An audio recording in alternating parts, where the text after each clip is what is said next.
Sekretaris Jenderal PDIP, Hasto Kristianto, memberikan keterangan terkait status putra sulung Presiden Jokowi, Gibran Rakabuming Raka, usai ditetapkan menjadi cawapres Prabowo Subianto, di Hotel Borobudur, Jakarta, Jumat, tanggal 27 Oktober tahun 2023.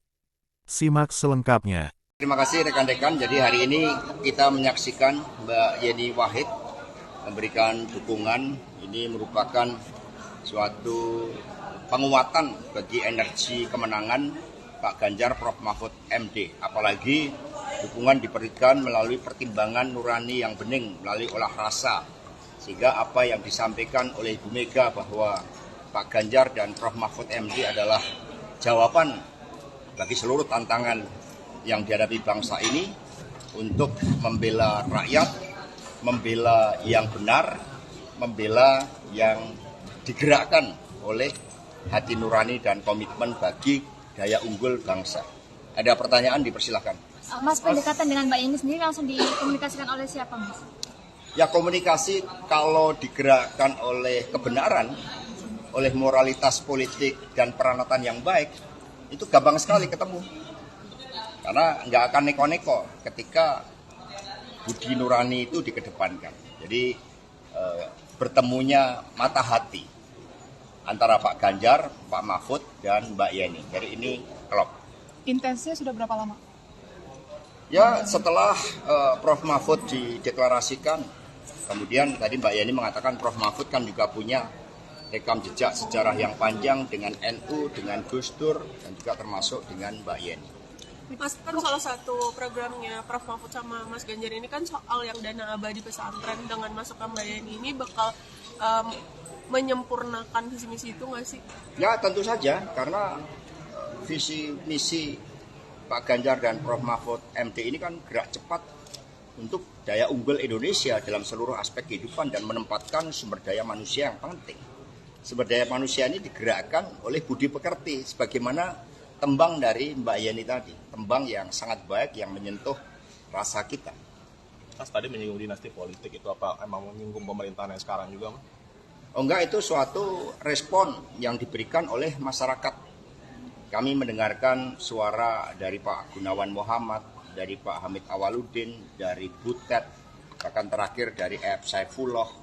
Kami mendengarkan dari para budayawan, para seniman, para ahli hukum tata negara, dari para ilmuwan, dari perguruan tinggi, yang semua menyuarakan hal yang sama, bahwa demokrasi yang liberal, yang kapitalistik, dan juga mendorong berbagai bentuk politik dinasti, tetapi yang kami dengarkan dengan seksama, dengan jernih adalah suara-suara ketika oleh ambisi kekuasaan itu kemudian hukum mencoba untuk direkayasa melalui Mahkamah Konstitusi. Ini yang didengarkan oleh PDI Perjuangan karena kami partai yang berasal dari rakyat. Sehingga suara-suara itulah yang kemudian direspon, dan Pak Ganjar Prof Mahfud MD adalah jawaban agar keadilan bisa ditegakkan bagi semua, agar politik yang diawali dari pemimpin yang berasal dari rakyat, bukan dari kalangan elit,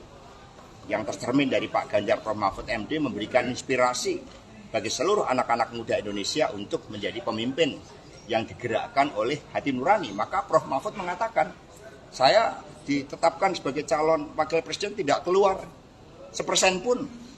Ini membangunkan harapan bagi anak-anak muda bahwa ternyata untuk menjadi pemimpin nasional modalnya adalah kompetensi, kejujuran, kerja keras, membela rakyat, membela yang benar, menjadi pendekar hukum. Ini anak-anak muda kemudian masuk di dalam suatu gerbong harapan bersama Pak Ganjar dan Prof Mahfud MD. PDIP berarti sepakat dengan pandangan Pak Mundur, dipecat atau seperti apa? Jadi PDI Perjuangan ini kan dari rakyat. Di atas PDI ada rakyat. Sehingga politik ini mengikuti peranatan yang baik.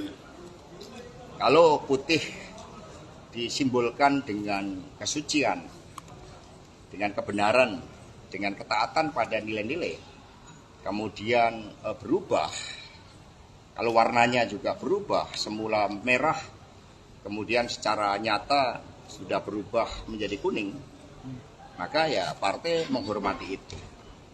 Dan apa yang disampaikan oleh Pak Komarudin, oleh Pak Rudi Solo, itu betul.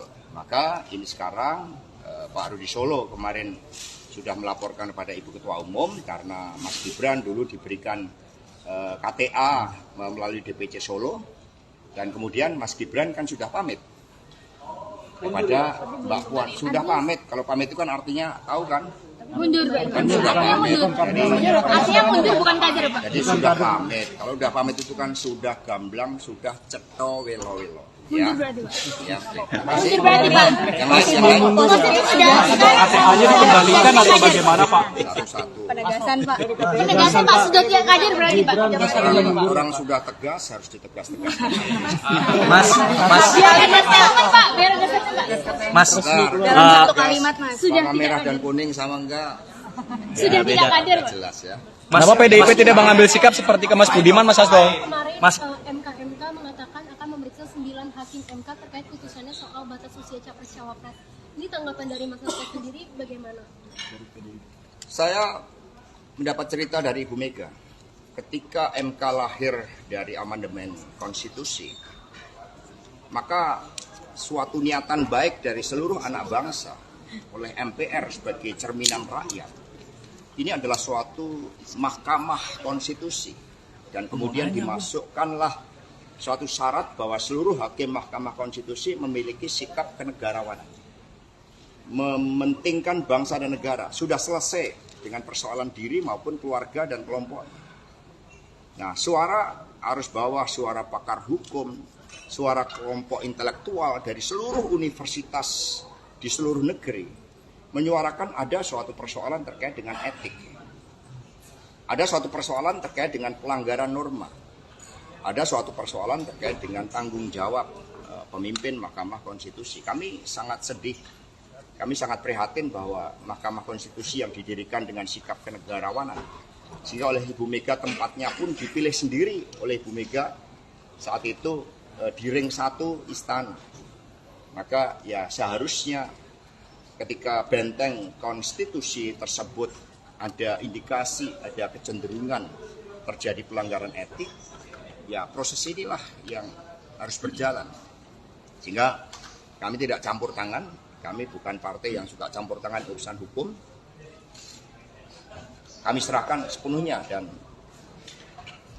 lembaga majelis etik yang sudah dibentuk, kami harapkan bekerja dengan sebaik-baiknya. Kami percaya pada kenegarawanan dari Prof. Jimli Asidiki dengan seluruh anggota komite etik majelis etik tersebut. Kepada Mas Budiman Sujatmiko kan tegas memecat, kalau kasusnya Mas Gibran ini dipecat memang mengundurkan diri. Tadi sudah saya jawab ya. Mas Hasto kemarin Pak Prabowo kan seperti apa status jelasnya, Pak? Sorry Mas, kemarin kan Mas Budiman ketika mendukung Pak Prabowo itu langsung dipecat gitu kan. Nah ini ketika Mas Gibran kenapa mendukung? Mas Budiman juga nggak langsung, tahu-tahu kan ada kurir yang datang. Status jelasnya sekarang seperti apa, Pak? Mas Hasto? Jadi nanti sudah diserahkan kepada DPC Solo, dan Mas Gibran juga sudah pamit. Mundur, Mundur atau dipecat, Pak? Mbak Puan sudah pamit. Pamit itu kan sudah permisi ke Mbak Puan, bicaranya cukup lama. Nah, sehingga sekarang ya serahkan pada masyarakat. Karena politik itu kan harus dengan peranatan yang baik. Ya. Mas Hasto, Pak Prabowo kemarin menunggu Ibu Mega untuk mengajak bertemu, Mas Hasto. Jadi saya sendiri mengalami itu. Jadi ketika saat itu saya sedang nyekar di makam Bung Karno Blitar, tiba-tiba muncul berita salah satu menteri yang mengatakan berdasarkan big datanya, itu ada cukup banyak yang mendorong perpanjangan jabatan atau 3 periode. Sebelumnya saya bertemu dengan menteri tersebut dan dikonfirmasi bahwa sikap-sikap ketua umum partai, beberapa partai yang menyuarakan itu, saat itu dikatakan ya sebagai permintaan Pak Lurah. Kami mendengar itu. Maka kemudian karena PD Perjuangan ini juga lahir dengan suatu semangat untuk membangun demokrasi yang sehat, yang taat pada konstitusi, maka PD Perjuangan bersama rakyat Indonesia memilih tegak lurus pada konstitusi. Itu sikap yang diambil oleh PD Perjuangan. Jadi berbagai upaya yang dilakukan oleh beberapa ketua umum saat itu yang saya dapat informasinya, ini bisa di cross check, saya pertanggungjawabkan secara politik, hukum, dan juga di hadapan Tuhan Yang Maha Kuasa, di hadapan rakyat Indonesia, bahwa itu memang ada. Ya, melalui pihak-pihak lain yang kemudian juga disuarakan ke PDI Perjuangan. Tetapi sikap kami adalah konsisten di dalam menempatkan konstitusi sebagai rule of the game yang sangat fundamental yang harus kita ikuti. Mas Hasto, kemarin Pak Prabowo menunggu Ibu Mega untuk bertemu. Pak Hasto. Apa? Ada desakan Jokowi. Jadi politik ini nggak ada desak-desakan, emangnya enak desak-desakan. Ya. Politik itu gembira, ya. Mas Hasto, kemarin Pak Prabowo ini Pak